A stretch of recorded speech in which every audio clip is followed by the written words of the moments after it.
Hello everyone, Blue Star Saber here once again to do another Loki review, episode 4 of season 2, The Heart of the TVA, in which last episode they had them travel to 1893 to meet the paradox of He Who Remains, or Kang if you will, in which he is a inventor who was given the TVA manual by Renslayer, who expected to do a partnership with him, only for him to double cross her, and then to double cross Miss Minutes, with Loki and the others arriving to save him, with Renslayer and Miss Minutes put to the end of time, where the two are now decided to work together to defeat He Who Remains, and she has also a secret to reveal to Renslayer. What is that secret? Well, we're about to probably arguably find out. In which the episode begins, and where the episode begins with like where it last off from last episode, where apparently it's where Miss Minutes reveals to Renslayer that she was once his partner, or at least his right hand woman or general in like the multiversal war they had and all that stuff, and the founding of the TVA. But he ordered her memories to be erased, and let's see, the two decide to work together to try and take over the TVA rather than create a new He Who Remains. And then you end up seeing, Victor Timely arriving with, Loki and Mobius back to the TVA, in which he gets amazed by the whole place, meeting like Hunter B-15. And Casey and Orberus, and then they realize that after those two are like trying to find a way to stop the temporal loom, but they end up realizing that Orberus and Victor Timely end up realizing who each other are, and saying that they were both inspired by each other's work, which sort of creates a I think, as the Wikipedia page describes it, as a ontogono paradox, but you can clearly tell that they are enjoying the moment, is particularly when they want each other to like sign their books, but of course they say they don't have time.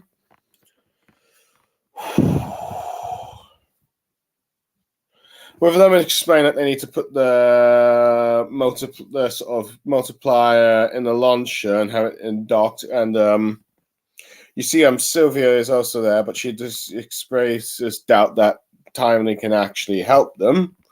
But Loki gives her the time to that they can do it. Though I think there's some bit of a moment where I might be going a bit ahead, where Mobius says they have pie, but she flips out on that. But she ends up going to the pie room. But they end up, of course, doing it anyway. Well, end up going there anyway, where Loki and her have this talk about trying to fix everything. But anyways, the two, as you see Timely and Orbis working on the multiplier, let's see, Gamble, one of the generals, persuades Bitsy during this time, persuades B-15 to try and get Docs to help them protect the reformed TVA from whatever Renslayer is planning to do. And which she has their talk, they listen, but they are not quite convinced at first, so they give them time to think, which B-15 does. However, Docs arrives and Renslayer arrives to try and recruit Docs, and she tries to get them to new TVA, but Docs and the majority of them stay to their principles. The only one that doesn't is Brad Wolf, who wants to assume his life on the sacred timeline, which Renslayer did offer. So the rest are trapped in a cube crush, but you have Docs giving one last word to like Bradford as they're all crushed to death, much to his dismay. And everyone's time pads start being hacked by, Miss Minutes. Though, granted, you did have Timely, during the whole Oberus and Timely trying to fix the thing. let's see, he gets amazed by this thing called about Coco. So let's see, this hunter called Hunter D90, who was there in the background, is taking him to the Coco machine so he create Coco, and you can see him having fun with the amazement of it, and then just giving it to Hunter D90, and he seems to enjoy it, but he ends up getting pruned by, of course, Brad, whom I believe. And they start to, and let's see, and he takes them to Renslayer Miss Minutes, where he tries to play nice for them, but they're not having any of it, and just wants the information from him and all that stuff. And Loki and Sylvia, after Fritzy realizing that Miss Minutes is hacking everything, and I believe Obus tries to do attempts to do a reset, which would arguably, I think, also leave them vulnerable for I believe it's the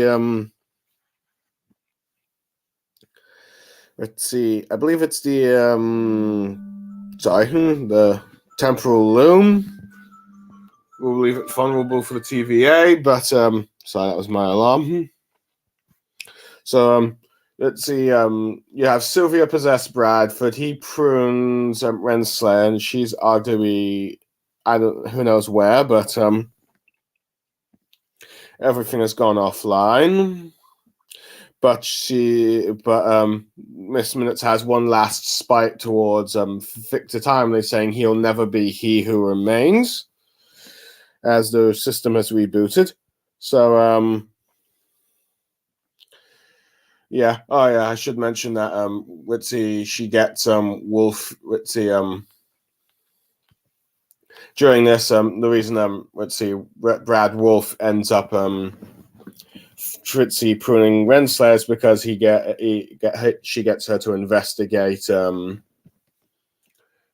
gets him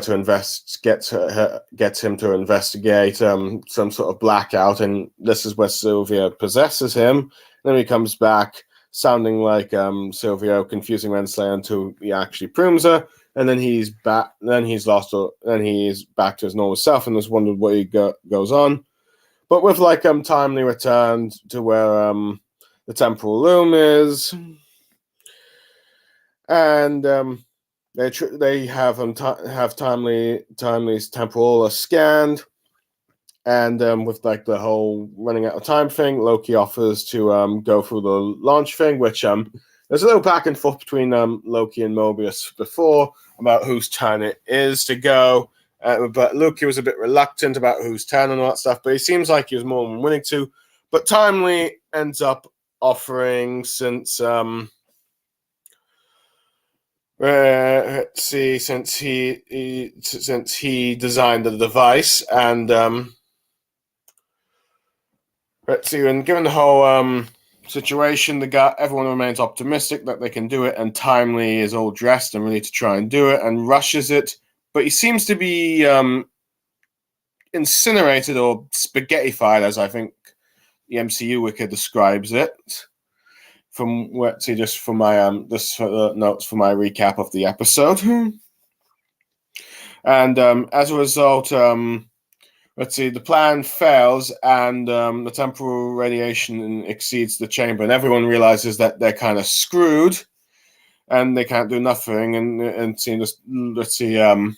upon doing their failure, the temporal loop explodes as the blast wave surges towards everyone, with Loki just witnessing what's about to happen to him and everyone else, sort of ending the episode. So, that was mostly the events of the episode. So, Okay, it seems like the MCU is not going with the Ravonna Renslayer being he who remains wife, if you will, and instead she's just, in this version, she's just his right-hand man, or was right-hand man or woman, if you will, until he eventually, in the multiversal war, until he decided to double-cross her in a sense and erase her mind, which is a very different from the comics, but I think it works with this adaptation, given the sort of military position she's sort of been given. And I can understand why they went with this route instead of a more romantic gesture. It might have implied that it could have happened from like the previous episode when she thought she was doing a partnership, but then he double crossed her. And I guess with Miss Minutes realizing that he remains has rejected her, is not going to do also a romantic relationship either. So unless Renslayer and Miss Minutes merge together, but I doubt that. But who knows?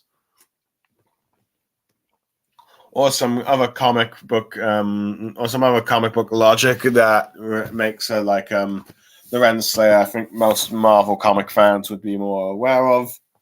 Granted, I've only ever really known Renslayer, I think, from the Earth's Mightiest Hero cartoon. But unless I'm mistaking that character for someone else, but yeah. Anyway, I do like how you have the interactions with Victor Timely within like the TVA and TVA, particularly with Orbis. I do like how these two are like each other's sort of like biggest fans, and they're just shaking each other and just wanting that autographs. I thought that was very well done. And I do like how they wanted to try and get each other to sign their respective books, but the others would like knock it off and like that. But I do like how you had Loki and Mobius arguing about who ends up being who to go outside and sorting out the temporal loom thing about whose turn it is. But I do like how Sylvie is just like is being the most skeptical. It doesn't really want to do with any of this nonsense and gets frustrated, particularly when Morbius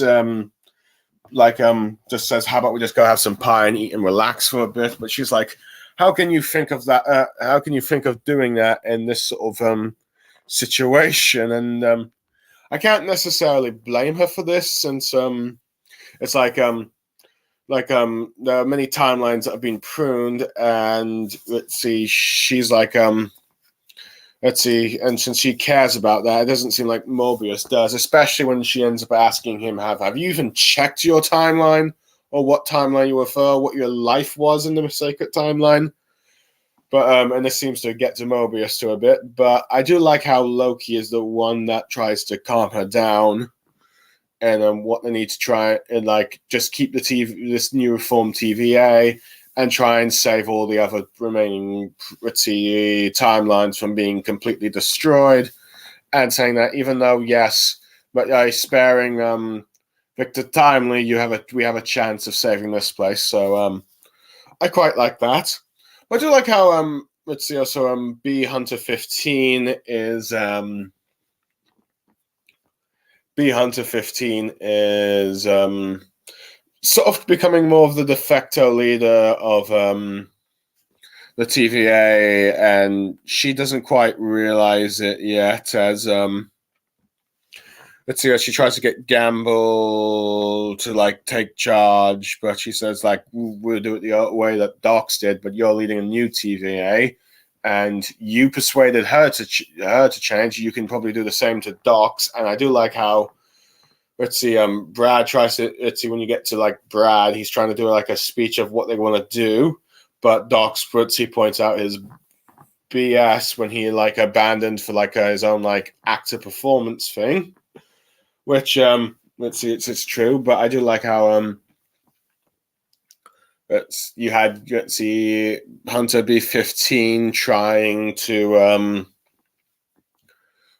get Docs and the others to join them and do this new TVA and try and stop Renslayer for when she comes. And I do like how you have Docs not fully convinced, but still trying to like at least considering it, but it's a bit but I have to admit, I was a bit confused when Renslayer first came, and it looked like Docs was going to join her when she made that speech of new order and organizing and giving them the options of like restoring order in the TVA, or going to the sacred timeline if that's what they wish. Sort of like seeming like persuade them to be her new rebel army, and we sort of get like a sort of TVA civil war kind of thing.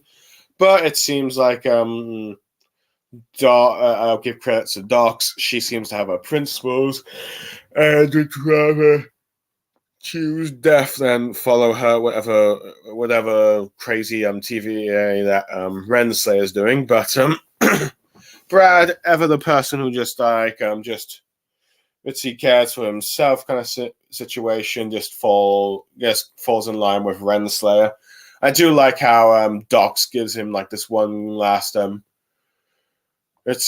you must really enjoy that kind of, or I can't quite recall what she said, but I hope that's I hope it's worth it. It's kind of like I sort of hope it's worth selling out for some sacred timeline, sort of like message, sort of like I hope it's worth selling out your beliefs and principles just for that time thing. And and it's really brutal just seeing like the deaths of like well, technically we don't actually see the deaths, but we get the implied sound of the crunching from like that cube thing. I even do like the sort of like little thing of having Broad something like flinching and looking away when it's happening. But Miss Minutes just looks like really evil here. But yeah, I do like how she's able to just do that sort of like naughty like thing with the time pads. But yeah, but I do like the sort of like when Victor is working with Orbrus and you getting them working together and fixing the whole thing, he ends up just getting fascinated by Coco, in which it's something that we wouldn't be like, oh, it's just Coco, but from Victor being a man from like I believe the 19th century, yeah, I think it's the 19th century. I've never seen Coco, so or you'd see in the most of the modern day stuff. So he would be fascinated, like he was when he entered the TVA for the first time, and wants to get some. So I do like how he ends up going with like one of those guards who's going there, and I do like how he seems to sort of like have a bit of a fascination with it, and then tries to bond with the guard and like have him to drink it, which he's like, no, but he's like, but Victor's enthusiasm and insistence, and he takes, and he seems to enjoy it, but only to get pruned. And it's like, oh man, you're having a fun moment, and then in the last moment of life, you get killed or whatever, or pruned technically, where he's teleported to the end of the universe, I guess. But who knows? He probably might be dead by then, but up there by now. But who knows? But yeah, but I do like how Victor's trying to get Victor and Miss Minutes not to harm them, but they're not taking any of his itsy things. But I do like how Loki's and the Orbrus figure out how they can try and take down Miss Minutes and Renslayer with Miss Minutes with the Orbrus willing to like risk rebooting everything just to take down Miss Minutes, and then Sylvia taking over Brad and then having him prune Renslayer, which I will admit I do like that sort of little horror vibe you had of Brad searching in the dark kind of thing. But I will admit it is nice to see I'm not sure if we've seen the end of Miss Minutes, but she does leave this one last curse words, if you will, at Victor, saying that you will never be he who remains. Though I think that's probably fine with Victor, as he probably doesn't really want to be he who remains. So, but I wouldn't be surprised if he was spooked by her last words, the way she did it. But yeah, I do like how once the bad guys are gone, though, granted, Brad is just confused where he's left off, so we have no idea what's going to happened to him. I guess he may also be affected by that time bloom blast. But yeah, but I do like how, despite Loki arguing with Mobius earlier, he agrees to go and be the volunteer to go out there. But I do like how Victor promises it, and it looks like it's going to be his moment. But just as he's about to do his heroic moment, he ends up spaghetti and disintegrated. I was not seeing this twist coming, and everyone realizing that they might have just screwed up, and they were all about to explode. But granted, this isn't since we know that Loki is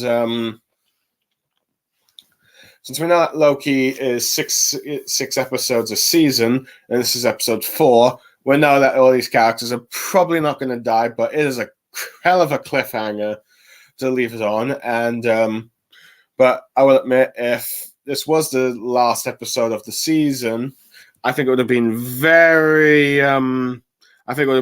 epic way to end like the season and get people wondering what is going on. Though granted, there probably would need to be some post-credit scenes. Granted, I assume that Victor. It's unknown about if Victor himself is still alive, but with the others, I think the others are all going to be still alive. But instead of being destroyed, they've taken to a different timeline or maybe a different multiverse. We'll just have to wait and see and how it all plays out. But overall, I'd give this episode like a 10 out of 10. It's arguably, I think, the best episode of Loki so far, from what I can recall, with like Renslayer, Miss Minutes, Ritzy scheming, Victor, just being amazed by some of the gadgets, and then befriending Orbus, I guess, if you will, and the brutal murder of Docs, and also the sort of like a twist at the end of like everyone sort of failing, and I guess Loki and Sylvia sort of reconnecting, if you will. Maybe not in a romantic sense, but yeah. But overall, very good stuff. Pretty good episode, and I'm looking forward to like the 5th episode this week and see what has gone. Let's see what has caused all this effect, and yeah. It'll be quite the it'll be quite the late Halloween special kind of thing, but who knows? But let's see. For the moment, I'll probably just enjoy Halloween. But for now, I am Blue Star Saber signing off. If you have listened or watched this review, I hope you enjoyed what I had to say. Thank you for listening in, and goodbye.